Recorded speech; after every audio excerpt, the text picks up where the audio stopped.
boss. Hello mga madam. Hello guys. Mayroon tayong pang Cavite area, dalawang General Trias. So pag double book tayo, parehang General Trias. Medyo kalapit na naman ito. Ito yung sa 208. Ito yung karga ko, laptop. Sa 209, ito naman yung flowers yan. Flowers yan eh. So laptop. Yan yung laptop. Karga ko sa likod. Okay. Yung sa flowers ay binayaran na tayo.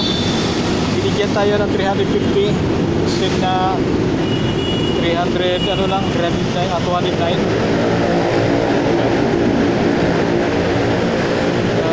Ayun, yung sa laptop 208, binigyan din tayo ng 50 doon sa ating pinikapan. So mayroon na tayong 400 dito na cash napuntang Cavite. Ngayon, pag binayaran tayo nito sa drop off 209, bibilangin natin pag uwi sa bahay. Kaya ako nag-overtime kasi sabi ko kanina umaga kailangan mga sobra ako sa utak.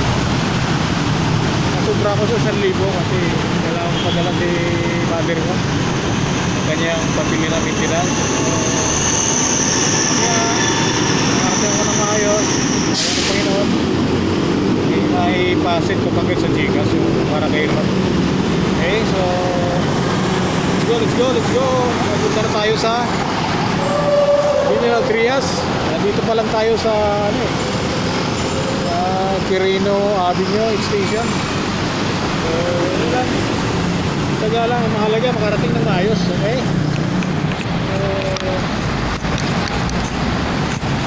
ito lang ang mahalaga doon, safety tayo makauwi. Tandaan lang naman tayo, hindi naman tayo magpatakbo ng mabilis. Tama lang yung mga 60 yan.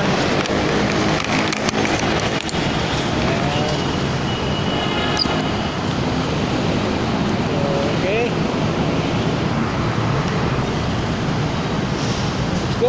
let's go.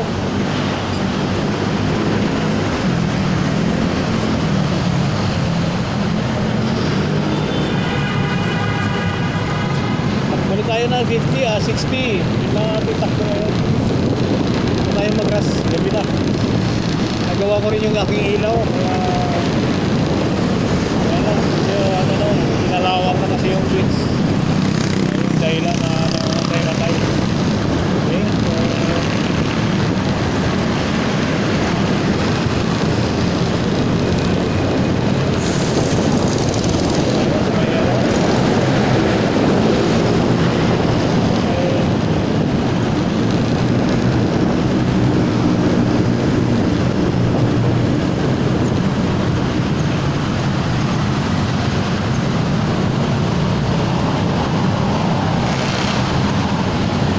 Mga madam, guys, i-update ko na lang kayo pagka nakarating tayo sa drop off. Either doon sa may Merry Chris o kaya doon sa Liora. Pero unahin natin yung sa Merry Chris dahil yun yung ating para aglabas natin doon sa may open canal. Dito na tayo sa Crescent Martires. Alright, so thank you. Continue watching mga